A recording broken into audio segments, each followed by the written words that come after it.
Sobre... Nós temos algumas coisas que o cristão difere de umas outras religiões. Há pessoas que dizem: toda religião leva a Deus, todo caminho leva a Deus. Nem todos concordam com isso, e a religião mais próxima do cristão, né, que na verdade também é um cristão, é o que a gente chama de católico, né? O cristão católico, temos nossos cristãos protestantes, né, o evangélico. Tem uma coisa que difere bastante. A Trindade é um conceito católico, por exemplo. Até onde você concorda com Deus ser um e ser três? Tem a Trindade, que é um conceito católico, e tem os unicistas, que são também considerados uma seita cristã. Até onde você concorda com essa Trindade, entre a Trindade e o unicismo? A Trindade bíblica. No princípio era o Verbo era Deus, o Verbo estava com Deus, o Verbo era Deus. E a Bíblia começa em Gênesis, dizendo que no princípio criou Deus os céus e a terra. A terra, porém, era sem forma e vazia, mas o Espírito pairava sobre as águas, o Espírito de Deus, lógico. Então, a Trindade sempre esteve unida em tudo. Façamos o homem segundo a nossa imagem e a nossa semelhança. Então há uma conjugação do verbo no plural, façamos o homem, a nossa. Quer dizer que é uma conversa entre a Trindade, entre o Pai, o Filho e o Espírito Santo. Façamos o homem segundo a nossa imagem, a nossa semelhança. Então a prova bíblica, ela é indiscutível. Eu fico com a Bíblia. Quando ela diz que da Trindade, ela é a Bíblia. E é indiscutível a Trindade. Deus Pai, o Criador, Deus Filho, aquele que ele sabe de todas as coisas. Então ele já sabia do que ia acontecer, tanto na rebelião dos anjos, quanto da queda do homem. Deus sabia de tudo isso. Então o plano de Deus já estava pronto, desde a fundação do mundo. Bendito meu Pai, e entrar no reino que está preparado para vós desde a fundação do tempo, porque Deus sabe todas as coisas. Então Jesus, o Deus Filho, que tem a sua missão, Deus Pai, o Criador, Deus Filho, com a sua missão de Salvador, de organizar, colocar ordem na casa, organizar tudo, e o Espírito Santo, que é o quê? Consolador. Entendeu? Que é o que está aqui hoje. A dimensão que está imperando, que está operando no mundo hoje, é a dimensão do Espírito. Mas tanto o unicista quanto os católicos da Trindade, todos eles acreditam que existam as três personas da cúpula criadora. A diferença é que os católicos acreditam que são três pessoas, o Pai, o Filho e o Espírito Santo, são três pessoas distintas, né? O Pai criou tudo, Jesus foi enviado e o Espírito Santo dá vida às coisas. Os unicistas já acreditam que é uma pessoa, como se fosse uma bipolaridade, com personalidades diferentes. É uma pessoa só, mas com personalidades diferentes. Como você vê dividindo um mínimo comum, um foco nisso? Você concorda com os dois, concorda com apenas um? Tem a sua própria ideia quanto a isso? Eu acho que as pessoas são livres. Cada um pode acreditar no que quiser acreditar. Como eu disse, eu fico com o que a Bíblia diz. Cada povo com a sua ideologia, com a sua forma de interpretar as coisas, mas a Bíblia, ela se interpreta sozinha, ela mesma está dizendo. Basta ler e interpretar como ela está dizendo. O Pai, o Filho e o Espírito Santo, os três são pessoas físicas. São pessoas. São três pessoas distintas. Tanto que há uma conversa entre os três. Há um diálogo entre os três. Vem cá, vamos fazer. Como é que é? Façamos a nossa imagem, a nossa semelhança. Tem um diálogo. E cada um tem uma missão, cada um. Mas os três... veja bem. O diabo, por exemplo, ele tenta imitar Deus em tudo, inclusive até na Trindade. A Trindade satânica, que inclusive está na Bíblia. Que é a Bíblia. A besta, o anticristo, o falso profeta. É uma trindade. É uma trindade, só que é a trindade do mal. Entende? Então, como não crer nela? Creio na trindade satânica, porque ela existe. Ela é real, é bíblica. E a gente vê como que ela age, a gente sabe como é que funcionam as coisas. Entendeu? E que da mesma forma cada um tem a sua atribuição. Então eu respeito a forma do unicista, ou quem quer que seja, pensar diferente. Eles têm um direito, cada um tem um direito de pensar da forma. Mas a própria Bíblia, ela se revela.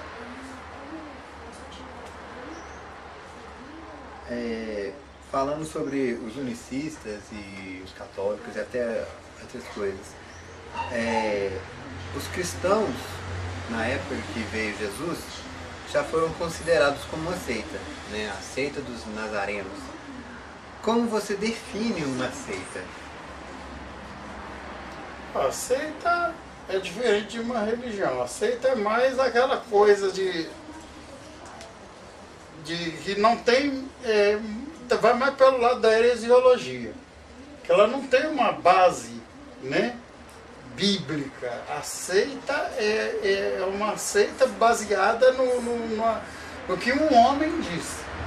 Por exemplo, Siddhartha Gautama Buda, ele é fundador do budismo. Maomé é outro homem, fundador do maometismo, Allah, entende? Então, isso são seitas. São homens que seguem um homem, são seitas. Mas há uma coisa: Buda morreu, foi sepultado e está sepultado. Maomé morreu, está sepultado e está lá, sepultado. Jesus Cristo morreu, sepultou e ressuscitou. E há provas científicas e de todo que ele não está lá. Ele ressuscitou. Então, essa diferença de uma seita por uma religião. Apesar de que Cristo não é religião. Ele não veio trazer religião, ele veio trazer o reino, que é uma visão totalmente diferente de religião ou seita ou doutrina. Muitos falam de lei versus graça. Fale-me sobre dízimos de sábado. É certo ou errado praticar essas coisas? Quando que isso está, quando isso está na lei, quando isso está na graça, nós devemos praticar essas coisas, sim ou não? Olha, a questão do sábado, tem os adventistas que têm outra visão totalmente diferente do sábado com relação à lei e não com relação à graça. E se eu vou pegar e vou seguir na lei, então eu vou seguir a lei no todo. Não apenas em comer carne de porco, gordão, sabe? Eu vou pegar a lei como está lá, eu vou ter de usar vestido. Eu vou ter de deixar minha barba crescer, porque esse era o costume da época. Então aí eu vou entrar na linha de costume, de uso e costume. E uma coisa é o que diz a Bíblia sobre lei e outra sobre graça. Quanto aos dízimos, é aquilo que eu falei, os dízimos eles eram alimentos. Eles eram alimentos, com a forma como era direcionado para um povo específico, os levitas, que desempenhavam as obras de Deus, que era só eles que podiam mexer. Hoje nós temos pastores, os obreiros, missionários, vamos para o católico, padres, ou aquelas pessoas que estão ali fazendo o serviço de Deus. Cada um da sua forma. Só que o que acontece? Em nenhuma parte isso é dinheiro. É dinheiro. Agora, eram alimentos, era sustento. Então, a igreja ela deveria ser responsável para o sustento daqueles que ministram dentro da obra de Deus, da sustentabilidade. Comida. O que eu preciso? Eu preciso de roupa para vestir, comida para comer. O que passar disso é luxo. Eu preciso de me alimentar de acordo, ter uma alimentação digna. Já que eu estou fazendo a obra, eu vou ser sustentado, mas é o que eu preciso. É me alimentar, minha família se alimentar, educação, educar e tal, essas coisas. Pode ser dinheiro? Pode ser dinheiro, não tem problema. Desde que isso não vá descanso para o lado do luxo, da luxúria. Eu não sou contra o pastor receber o seu salário. O obreiro é digno do seu salário, é o que diz a Bíblia. Não matarás a boca do boi que debulha.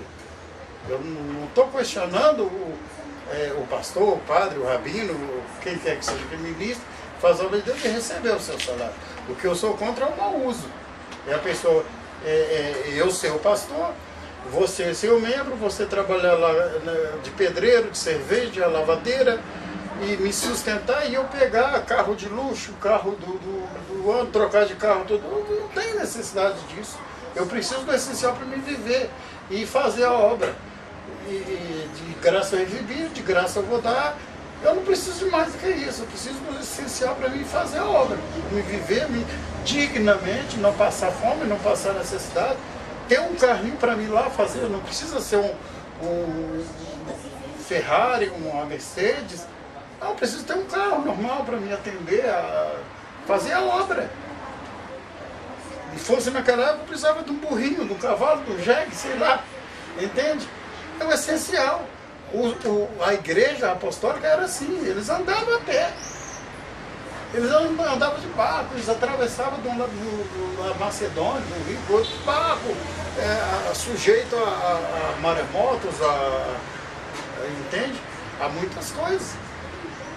Então eles usavam os meios de transporte da época. Se hoje eu tenho condição, se a igreja tem condição de me dar sustentabilidade para mim, ir de avião, fazer uma obra lá no outro lado aqui, ou abrir um trabalho, tudo bem. Desde que esse recurso seja aplicado corretamente dentro da obra de Deus, não para minha luxúria, para o meu deleite. Última pergunta para a gente finalizar aqui a entrevista. O que você pensa sobre a forma a qual nós praticamos a Santa Ceia hoje em dia? A forma que nós estamos praticando hoje em dia está correta ou foi pervertida, foi mudada alguma coisa? A Santa Ceia, ela é do Senhor. Ela não é da igreja XYB. Ela é de Deus, ela é do Senhor. E cabe ao homem, aquele que vai participar da ceia, que examine-se a si mesmo, como diz as Escrituras em Coríntios 11. Examine-se, pois, o homem a si mesmo, cada um deve se examinar, e depois de fazer o exame, cada um coma e beba do cálice. Porque, continuando, há dentre vós muitos fracos e doentes e muitos que dormem, ou seja, que já morreram, dormem. Dormir pode estar dormindo, tanto para o corpo, ou como um dormir espiritual, ou dormir mesmo de morrer, ou uma dormência, está dormindo, desperta, tu que dorme, levanta, Cristo te entende? o dormir aí tem vários significados, muitos que dormem. Estão dormindo, acorda aí, está dormindo, você não está vendo o que está acontecendo, entendeu? Não está alienado, não está vendo o que está acontecendo, não está dormindo. Ou então morreu espiritual. Tem muitos casos de morte espiritual. Ou então, 3 aí, então. A morte espiritual, a morte que você está entendendo. Então o que acontece? A ceia, ela é uma coisa muito séria. Ela é muito séria. Muitas pessoas estão doentes, muitas pessoas estão enfermas porque tomam errado assim. Não discerne, não sabe discernir. Entende? A Bíblia diz que cada um tem de discernir. Discernir e entender o que ele está fazendo, o que é aquilo ali. Aquilo ali é um corpo e é um sangue. Entende?